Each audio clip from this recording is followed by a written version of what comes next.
And welcome back to another episode of MMA Yesterday. This week, we have arrived triumphantly to UFC 43. By the way, the music you're hearing at the beginning, if you have not been following along, that is the old theme music to the UFC. I couldn't tell you what it's called.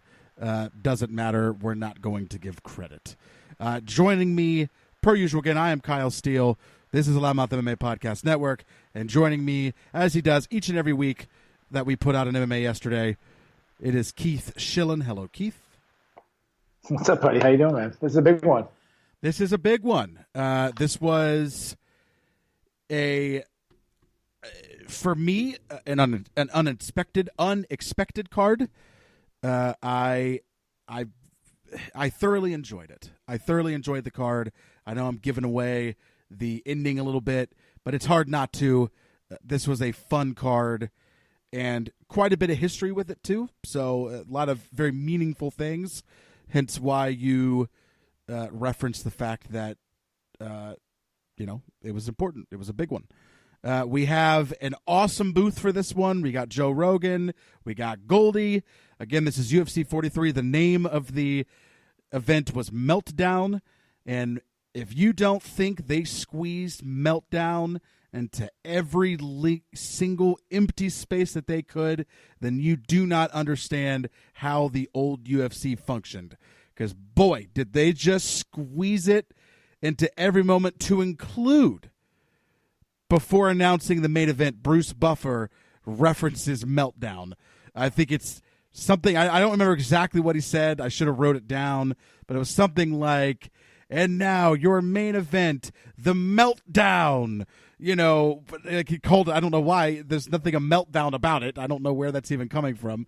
But anyway, old UFC, they love this stuff. They love naming these cards. They love just going all in on it. This took place June 6, 2003 at the Thomas and Mack Center in Las Vegas, Nevada. Attendance was 9,800 for a total gate of just above 645,000. The buy rate was 49,000, which is better than we've been seeing. So what was UFC 42? Let me look real quick. I can check it out. Was 35,000. So, we're over 10, we're 14,000 buys more for this card than we were last week, so that's got to mean something. This card was supposed to have Ken Shamrock on it. He wound up tearing his ACL, so he could not be in it. You have a title fight between Randy Couture and Chuck Liddell. At the time, Tito was the champion. However, I believe he's still the champion. This is the first ever interim title. This is the first. Yes, that's what I meant. I'm so used to calling these title fights because current UFC uses them like hotcakes, especially about 2 years ago. It wasn't as bad last year, and obviously this year we haven't had fights. But last year it wasn't nearly as bad. But so we have an interim title fight between Randy Couture and Chuck Liddell. Tito Ortiz is the champion, but he is going through some type of contract dispute, I think is what is assumed. Or he really just was afraid to fight Chuck Liddell, huh? Of course, that is the rumor that is going around. We had Goldie in the booth. We had Rogan in the booth. We had Eddie Bravo in the cage. You had Laura Durgan. Is that her name, Laura Durgan? Yeah, Laura Durgan. Lisa Durgan. Lisa Durgan just honeypotting the crowd. We should get her on the show. We had a Dean Cain sighting. We got to touch that Dean Cain. We'll get to that. We'll get to that when we get there. Okay, good. We had a Dean Cain sighting. We had Vanilla Ice. Yeah, Vanilla Ice. I forgot that one. Of course, and he's like, when they asked him who's going to win the main event, what do you think his answer is? The Iceman. Of course. I mean, Jesus Christ. It was obnoxious.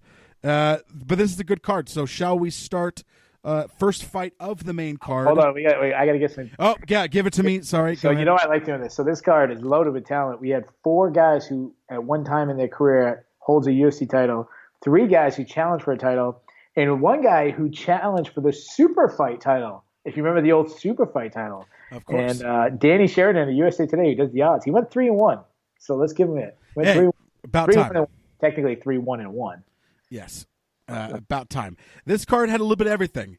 You had a submission, you had a knockout, you had a draw, and you had a DQ.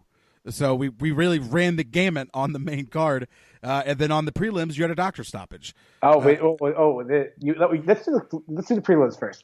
I know usually we glaze over. I only watched one prelim fight. I did not watch the other one. Oh, they gave us. I missed the Matt Lindland one. Okay. So I'm gonna leave that one. I'm gonna leave that one for last. Bear with me while I shuffle through papers because we're jumping ahead. So they did give us all 3 fights. Oh, I watched Eve Edwards. I did not realize that was a prelim. Okay, that was the prelim fight. That fight was fantastic. So Eddie, what was his name? Sorry, I'm trying to go through Eddie Ruiz. Eddie Ruiz was a really good wrestler. He was a good wrestler, but not a great wrestler. He struggled to get takedowns, and when he did, he would fight off submission attempts. Like as soon as they hit the ground, Eve Edwards would be getting submission attempts, and on the feet was all Eve Edwards. Clinch work, easy 30-27 for Eve Edwards. The two takeaways in this fight though was you had Eve Edwards who was was stepping in the cage for the 30th time as a pro versus Eddie Ruiz. Who had 30 fights under his belt, and Eddie Ruiz had 1. It was 30 fights to 1. Wow. And Eddie Ruiz loses this fight, and he never fights again. This is the last we ever see of Eddie Ruiz, the student of Tank Abbott. Yeah, I loved that, student of Tank Abbott. Like, what does that mean? So right now, they just go to bars and fight people? Like, what does that mean? Yeah, so let's keep it. It's 0 for 1 for the Tank Abbott team. We'll get to that later. Yeah, that's a wild one. And then you have with that fight, the beginning where Eddie Ruiz is talking, it's complete nonsense. He's contradicting himself about how he wants the fight to go. I was like, what is happening? All I could think about was, like, this guy is ahead of his time, because Eddie Ruiz in 2003 is he's fun. He's Diego Sanchez now. He's got Diego, a little bit of Tony Ferguson. Yes, he has a little bit of Diego, a little bit of Tony. Like the West Coast version of Mike Perry, maybe a little bit of Mike Perry in there. Yeah, right. Yeah, he's a character. He just, unfortunately, he fought one of the, very good lightweight. I mean, at one time, one of the best in the world. Only person on the entire card without a Wikipedia page. Yeah. Okay. So the other prelim fight, Pedro Hizzo, a guy who formerly fought for the title on 3 different occasions, went against Trey Telligman, and this was a fun fight. They were swinging it out. They were both bashing each other. Telligman taking the first round. Yeah, Telligman drops Pedro Hizzo, almost knocked him out. Second round, Pedro Hizzo gets a takedown and cuts Trey Telligman. So actually, right before that, they check a cut on Pedro Hizzo. It wasn't too bad. They stopped the fight, check a cut on Pedro Hizzo. Then Hizzo gets a takedown, cuts Trey Telligman. They check a cut on Trey Telligman, and it didn't even look that bad. And they stopped the fight due to cut. Now, let's just say this, because this is not the worst cut of the night. No. Not even close. No. Not even close. No, it is not. But the most memorable prelim fight is the one that they showed a highlight of, is Vanico Vitali going against Matt Lynn. Matt Lynn, silver medalist in Olympics, former title challenger. The fight starts with Matt Lynn closing the distance, going belly-belly clinch, goes for a belly-belly suplex, doesn't make it all the way through, lands on his own head, and knocks himself out. Yep. So this is the first time that's happened. We have not seen this yet in the UFC. We will see this a couple times as through the years. Most recently with Jared Brooks against Jose Shota Torres, right? So we have, Carlos Newton and Matt Hughes was. I don't know. If he knocked himself off, that was So we have 3. So of the 3 prelims, we have one of the best characters of the night, Eddie Ruiz. We have probably the best fight of the night, Telligman and Pedro Hizzo, and then one of the most memorable moments in Maryland. That's the prelims. Yeah, it's pretty, and the main card doesn't disappoint either. No, it does not. Starting with Frank Mir taking on Wes Sims. This is an interesting fight. Frank Mir is putting it on Wes Sims. Goes for a submission attempt. Winds up letting go of it. All Wes Sims has to do, Wes Sims is huge. All he's got to do at that point is just drop down the middle of his belly and just start laying punches down. Probably would have won the fight. Yeah. Instead, Wes Sims decides, and it is what it is, I guess, shit happens, but he decides that he's going to just start kicking Frank Mir in the face. Yeah, Frank Mir is laying back against the cage. Yeah, so let's give some references. I want to give a little bit of play. So Wes Sims is a wild man. He's with Mark Coleman, Kevin Randleman, the Hammer House, and he runs full speed at Frank Mir. Like, ready, Yes. fight, go. He runs out at Frank Mir, takes him down, and Frank Mir starts putting a whooping him in. Mounts him, ground and pound, going for this submission, going for that submission. He finally, I think he goes for an armbar, and Wes Sims escapes, but Frank Mir is right next to the cage. He doesn't just kick him. No, he stomps on his face. Oh, yeah. This guy's like almost 7 feet tall. But not only like four times. He grabs 2 full handfuls of the cage to get balance, and then starts stomping on his head. And by the way, bouncing his head, and the referee let him get kicked about 4 or 5 times before he jumped in. And by the way, is so confused as to why he couldn't do that. Doesn't understand it. So confused. And I haven't seen that kind of confusion in MMA since Raleigh Contact on Last One Standing. What makes this interesting is that I had never heard an argument. I obviously know why we don't want people stepping on each other's faces. Like I get that. But I had never, I guess, heard like an argument from someone to explain why we don't.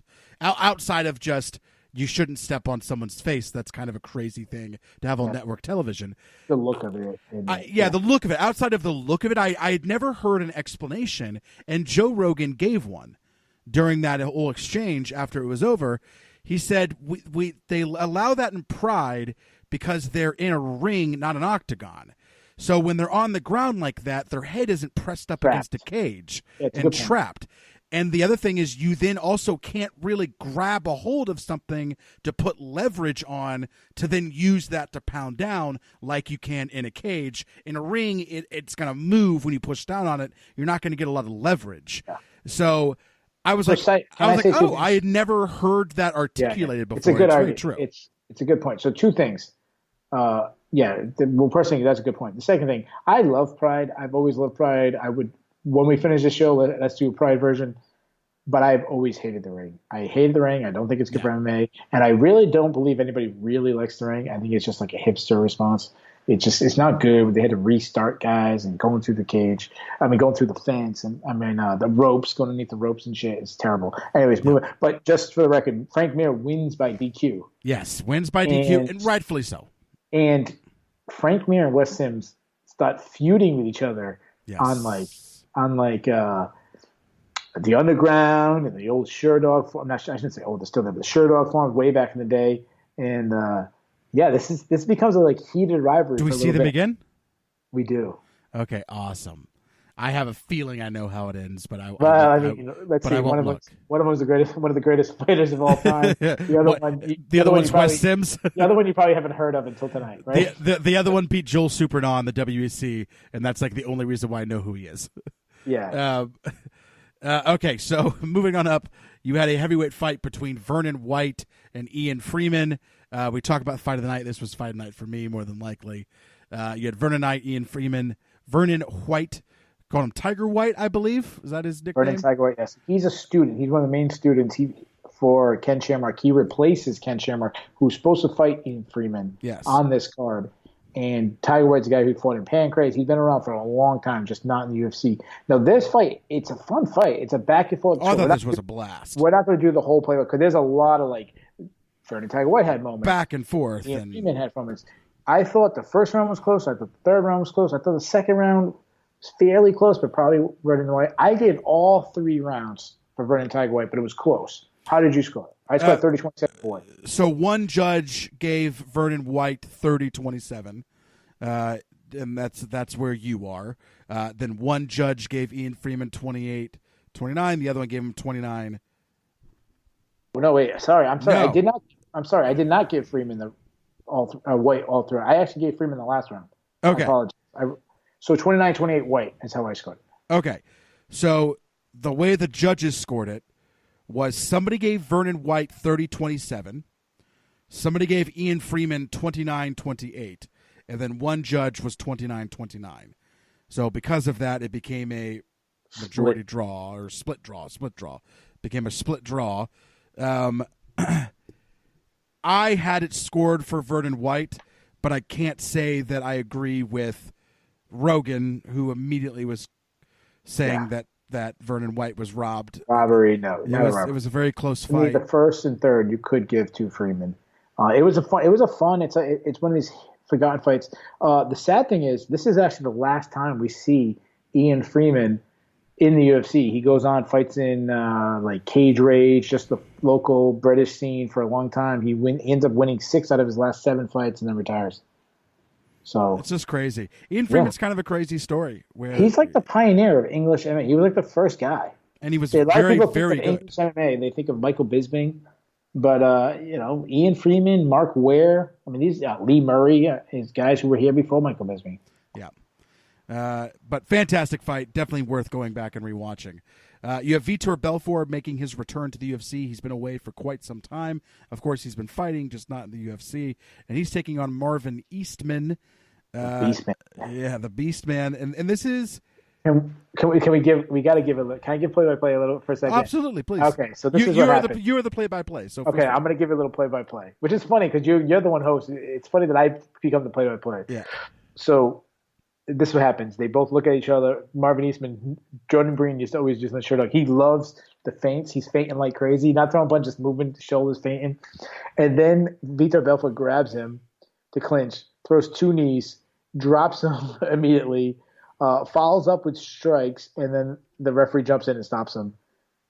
Marvin Eastman gets up, and it's one of the worst cuts you'll ever see. It might be the worst cut in UFC history. Yeah. Joe Rogan said it's a line that any single time I think of this fight, this line always sticks in my head.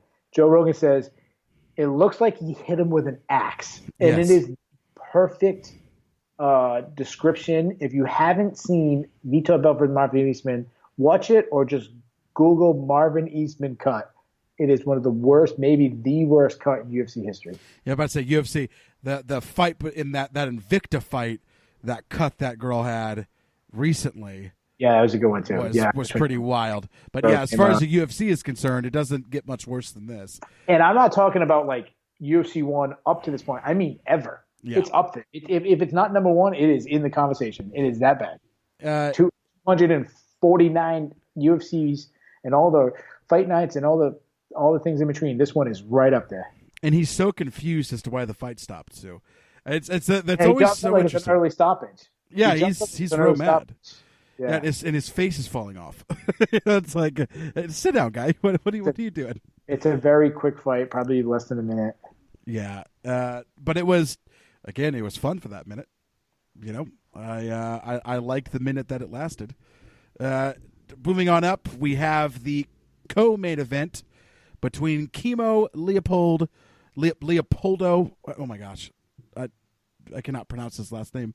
Versus Tank Abbott. Oh, hold on. So we got to back up. I wrote this note down, but we didn't talk about it. Between the Ian Freeman, Vernon White, and the Vitor Belfort fight, they go to Lisa Durgan, who's doing an interview. She does an interview with Dean Cain. With Dean Cain. Yes. If you remember who Dean Cain, if you don't remember. Love Dean Cain. Used to be I don't remember the name of was a Superman, I think it was. I didn't watch the show. Yes. But he was Clark Kent Superman. It was a TV show. Yes. Not Smallville. There was like a different TV show back in the 90s. Yes. He was a big TV star. He also hosted a show. He hosted Ripley's Believe It or Not. Okay, I didn't. That's like where I know him from. Okay, so he was I think that. So Ripley's, I didn't know that. Superman was his other thing. Yeah. I think he might have done a couple movies, whatever. He was a big heartthrob in like 90s, maybe early 2000s. Like he's kind of fading out. But anyways, definitely banged Lisa Durgan that night. So while the camera angle, you can't see the legs of Dean Cain or Lisa Durgan. But Lisa Durgan is sitting extremely close to him and looks like she's up. Like she's got a couple inches. I'm 99.9% sure she was sitting on his lap doing an interview. Am I right? Yeah, I'm pretty sure you're right because I know exactly what you're talking about. Yeah, it looks like, but the way it was angled, you couldn't see, like they cut from the upper body up, but the way her body was over it and so close, she had to be sitting on Dean Cain. So imagine it, we went Megan Oliveri like going out into the audience and Karen Bryant or Laura Sanko. There's Laura Sanko sitting on Fred Durst. Oh, and he's not around it, but like some movie star. Who's a movie star? Like Leonardo. Chris Evans' lap while he's doing an interview. That's how crazy. This is why I love old school MMA. Yeah, this is the kind of shit you could do just because. Yeah. All right, moving on to I can't remember when exactly that took place. I knew that. There's another great moment. There's another great moment with an interview coming up. Oh, I can't remember this one. Oh, it might even be better. It might even be better. I don't know. As soon as you reference it, I'll remember it. I don't remember if it was Eddie Bravo or Lisa Durgan. I think it was Lisa Durgan again. But okay. So our next, you want to go ahead, tee up our next fight. Yeah, you got Chemo versus Tank Abbott. This is a fight that Huntington Beach rivalry. Yeah, and this is a fight that had been teased early in the UFC. Chemo has been gone for quite some time. Tank Abbott has just made his return. This is only his second fight back. The first fight went horribly, where he got his toe ripped off by Frank Mir and had to tap out in a kind of a strange way. And then, spoiler alert, he gets tapped out again, and also in a bit of a weird way, because Chemo didn't even get it all the way in. So let's give this. So this is the play-by-play. They start the fight. Tank misses a shot. Chemo does like a wrestling head snap down when he can't keep Tank down. As soon as Tank pops up, Chemo single leg takedown, moves to mount, moves to head arm triangles, there for about 1 or 2 minutes, and then Tank taps out. Chemo gets up and flicks his hands, saying, Tank's a nothing. And then goes over and kisses him. Yeah, and then kisses him, and which whatever. pisses off Tank. And then Eddie Bravo asks him, Chemo, are you back? His responses could be anything other than yes, but he goes, I think so. We have to. It's something I think so. We're gonna have to find out, or I'm not sure, or something. Yeah, it wasn't yes, I'm back. It was but anyways, that is not the interview. Immediately after the fight, it was definitely Lisa Durgan. Lisa Durgan interviews NBA superstar or an NBA basketball player. I don't know if he was a star, but Sacramento Kings player, Bobby Jackson. Okay.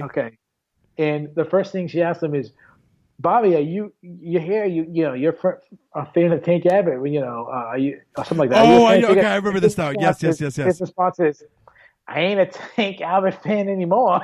Yes. He just asked him about Tank Abbott, who got submitted in a minute. Didn't land a single punch. And his response is, I ain't a Tank fan now. Oh, no, I ain't a Tank fan now. That's what it was. Yeah, and then he's like, you go to the after party. He's like, yeah. It's guess who's probably going to be there, guy? Yeah. You might want to keep your mouth shut. Yeah. That's wild. Yeah, Bobby Jackson might have had sex with Lisa Durgan, too. I don't know. Listen, why not? We'll just assume everybody. The problem is, and again, we're not trying to be sexist. It's they literally using her as a honeypot. That's it. That is her whole purpose. Yeah, to sit on Dean Kane's lap. I mean, that's it. Megan O'Leary's good. Laura Sanko's good. Karen Bryant's good. These girls are good at what they do. Not this girl. No, they literally have her there to honeypot, and it is what it is. Yeah. So we rushed through this to get to the main event. Yes. Chuck Liddell, Randy Couture. We have to do a little bit of play-by-play, but I know what you want to do play-by-play on the entrances. My God, the entrance for Chuck Liddell, especially. Well, let's go back up. Let's do Randy Couture's entrance. Okay, here's some music. He walks down. Nothing. Just playing. Randy Couture. Here he is. Here he is. He's gonna come out to get slaughtered. Here we go. Yep. And then Kyle, please explain Chuck Liddell's intro. The house lights go down. There's some fire explosions like they normally do. Then all of a sudden, it's a voice talking. It's Mask from the Tap Out crew. And you hear a voice talking, and it's we got the Iceman is back. I don't remember what he said. No. It doesn't matter. No. I know. What does he say? So many times. So I didn't know if you knew. I said his name, so I didn't know if you knew who it was. So it's Mask from the Tap Out crew. Yes. And he goes, is it getting cold in here? That's what it was. Is it getting cold in here? That's how he starts it. That means the Iceman is back. He's like, assassin. He starts describing. And then he goes, ha ha ha ha ha. Starts doing this really ridiculous laugh. And then he says something he ends it with can you do you feel me, or can you dig me, or something like that? Can you dig me? Or something. So ridiculous. And then that ends. So it's just a face. But the best part of it is the UFC is so bad that it's not zoomed in to the face in the like screen, like the screen isn't full. It's like the arena view for like half of it. And then finally like, oh wait, we can put that up. Everyone else can see. Like, like the 20, I don't know how many, 12,000. Listen, that's where they need James Wormy. That was his job. Yeah. His job was the production shit. You know? They had like 12,000 people in the arena. Yeah, let's show that, not the like all the people watching at home. And then finally, like near the very end of it, they zoom in and they get it so it's on the full screen. And then Chuck Liddell comes out to Ice Ice Baby remix. It's like a metal Vanilla Ice, Ice Ice Baby to like metal or something. I don't know. It's just, I loved every bit of it. It was kitschy. I loved it. I was all about it. I'm like, why don't we do more of this? I'm all about this. Let's have fun with it. You know, people have trashed the entrance like a million times, and people joke. Yeah, I'm with you. You know what happens is people like want to pretend they hate it. I think it's kind of like fun. It's memorable. Like, all right, it's Chuck Liddell's most memorable entrance. Yes, and rightfully forever, so. Forever, it will always be his most memorable. I really, really miss the close to the stage octagon. I really miss that. Where you walk out the entrance ramp is what I was trying to say. Yeah. I miss the entrance ramp. I think it would go better. I don't like the long walkout. Yeah, the explanation that I've heard is that it had a WF feel to it, and they wanted to get away from that. Because a lot of times at this time, people were kind of mixing this up with WF, and they were trying to. That's why. I mean, Bellator still does it. Yeah, and it looks good. That's my favorite thing about Bellator. Honest to God, their fighter intros are my favorite thing about Bellator. Yeah, and their fighter intros live are pretty cool too. Yeah, it's a blast. Like they'll have Pitbull and the dog's barking, the Pitbull is barking or whatever, you know. So let's do this fight goes 3 rounds. The UFC commentary team is talking like Chuck Liddell is going to absolutely murder Randy Couture. That Randy Couture should never be in the cage with Chuck Liddell. Chuck Liddell is going to, greatest takedown defense. So I'm going to give a little first round. Can I do a real question real quick? I mean, why is it? I know hindsight's 20/20, but Couture is moving down from heavyweight. He's not cutting a bunch of weight. He really shouldn't have been fighting at heavyweight anyway. You know. 38, 39 years old at this time. So is that all that it was? Is there just he's old? He lost 2 fights in a row. But even Joe Rogan, as he's going, is saying he's only 7-2 at this point or something. Like he doesn't have very many fights. Yeah, he was already a 2-time UFC heavyweight champion. He lost to 2 massive guys. One guy, Josh Barnett, tested positive for steroids immediately afterwards. That's why he got stripped of the title and then had to leave. And then the other one, Rico Rodriguez, was a fight that Randy was winning most of the entire fight and then lost it at the end. So I'm going to try to give some play-by-play as fast as I could. So Randy grabs the clinch, lands a knee, catches a kick, and he catches a kick from Chuck Liddell and absolutely launches him in the air with a takedown, like over his head slam. Liddell almost gets up immediately. It seemed like the commentary team was more impressed with Liddell's ability to get up than Randy Couture just picking up Chuck Liddell in the air like I pick up like dude. Bias is a funny thing, man.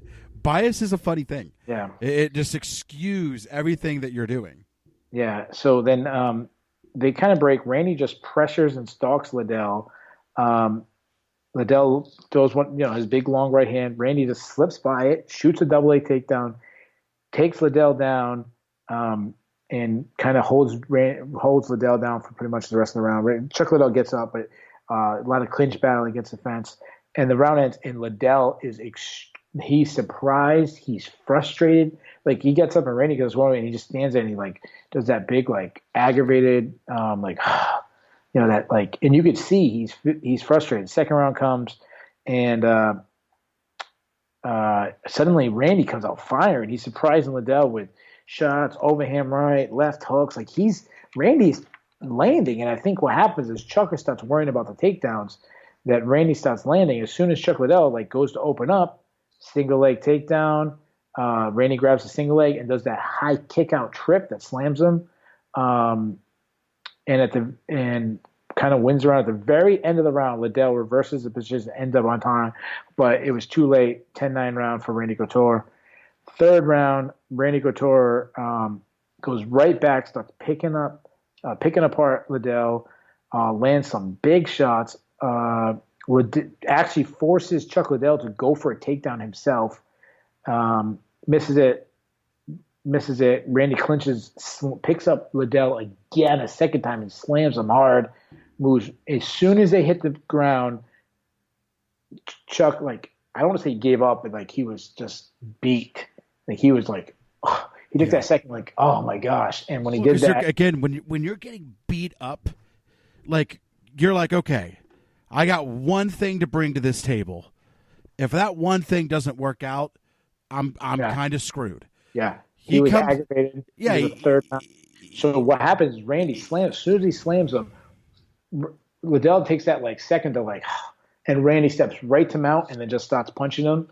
Chuck Liddell's not. He's trying to move his head and he's getting punched, and then they pull him off and Randy Couture is the champion. And it was a absolute one-sided shellacking by Randy Couture to Chuck Liddell.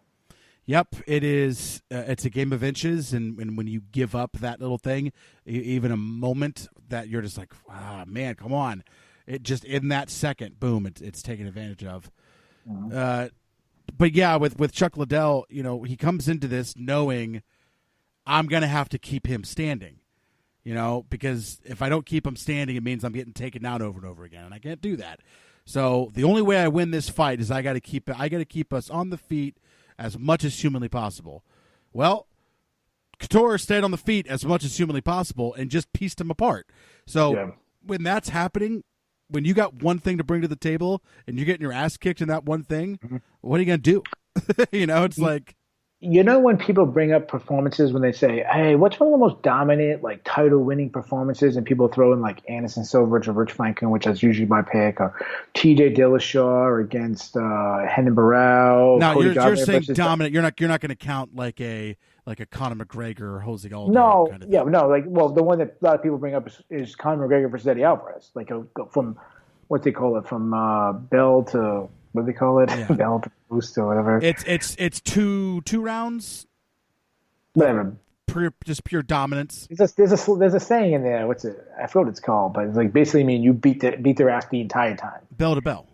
From bell. Yeah, there's another thing. That would be a 5-round fight. Yeah. Whatever. He beats his ass. Like it was and this is one of those performances that gets forgot. Like Randy Couture's performance in this fight is one of the great all-time one-sided winning title performance. Is this what solidifies it for you, to be a Randy Couture guy? No, I was always, remember, Randy Couture was my favorite fighter already at this time. The reason why I became a Randy Couture fighter fan, when he first came to UFC, they introduced him as a folk-style wrestler. And they didn't introduce anybody as a folk-style wrestler, and that was the style of wrestling I was doing. So I said, oh, this guy does my style, and I just became his fan. And then he's been my alt, so now I'm a media member, so I don't have favorites. I've been called a John Jones shill, and I just called John Jones a dickhead in the last show, so I try not to be biased. But when I was just a fan, Randy Couture was my all-time favorite fighter, still. Yeah, I get it. And this one, so Randy calls out Cheeto. He wants the Cheeto fight. Now get to your your favorite moment, because I know your favorite moment is Eddie Bravo's interview of Randy Couture. I wish I could play the audio. So after it everything's going perfectly fine. It's a normal post-fight interview. Then all of a sudden, Eddie Bravo starts asking Couture, or starts saying to Couture, you beat X, you beat Y. I don't remember exactly like what the list he was going down. Pedro Hizzo, Chuck Liddell. All these guys on the feet. And then he goes, and now you beat Chuck Liddell. And he like has a long pause. He goes, now you've beat Chuck Liddell. So congrats, Chuck. And then he like kind of pauses again. And then Couture starts talking, and then the camera kind of zooms in on Eddie Bravo. His eyes are half squinted, just completely looks to be in a daze, and he has kind of a goofy smile. He's as high as Fred Kirby. And then Couture grabs the mic again, and then Couture finishes talking, and Eddie Bravo leaves the mic in front of his face, even though he's done talking, and has now moved away, and then slowly brings it back to his face and goes, "Back to you, Mike." So you know when a fighter is like rocked and they used to do the Joe Rogan to ask him questions, and then Joe Rogan would be like, "All right, I got to save this guy," and like take the mic. Yeah. Well, Randy like saved Eddie. Yes. No. Who was the? It wasn't. Sorry for yawning. It wasn't Jeff Osborne. Who was the post-fight guy from before? The tall white guy. Oh, the guy who died, Ryan Bennett. Ryan Bennett. So he did. That's my boy, Ryan Bennett. Yeah, I mean, there were times where I hated him because he was so, like, cold and calculated, and you knew exactly what he was going to ask and in what order, and like I wasn't like a fan of that. But he wasn't high. Yeah, but I would like a cross between him and Eddie Bravo. You know, like. So Ryan Bennett high. Yeah, give me Ryan Bennett high. That's like, I think that would have done the trick. All right, what is our? We got to rake the card, of course. I give it an A. Yeah, this is an A. This is the fun one. There's fun stoppages. There's unbelievable performance. I'm a Randy guy, so I know I'm a little biased, but I give it A minus. And then we have trending up. I think obviously Randy Couture. This, if every performance in Randy's career, this might be the best one. It's between this one and like the Tim Sylvia one. This might be the best one. For trending down, I got an out of the box answer for you. All right, my answer. I just don't like this answer because he was trending down the last time we saw him on a card, which was Tank Abbott. But it's like you make a return, and then this is a fight. This is like when they putting Tank against Frank Mir was like when they brought back BJ Penn to go up against Yair, where you're like, why? Like, of all people, like, that's the person, right? And then if you remember, I don't remember what his next fight actually was, but the next fight that they were going to book was him versus Clay Guida.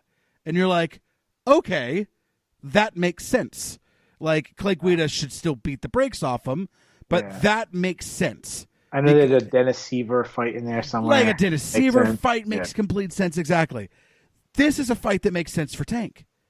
Fighting Frank Mir after being gone forever makes no sense whatsoever on paper, hindsight, future sight, nothing. At no point should that have ever made sense. Don't forget that they were talking up Tank Abbott the whole I know, it's crazy. time. It's absurd. Like he was going to kill Frank Mir. It's absurd.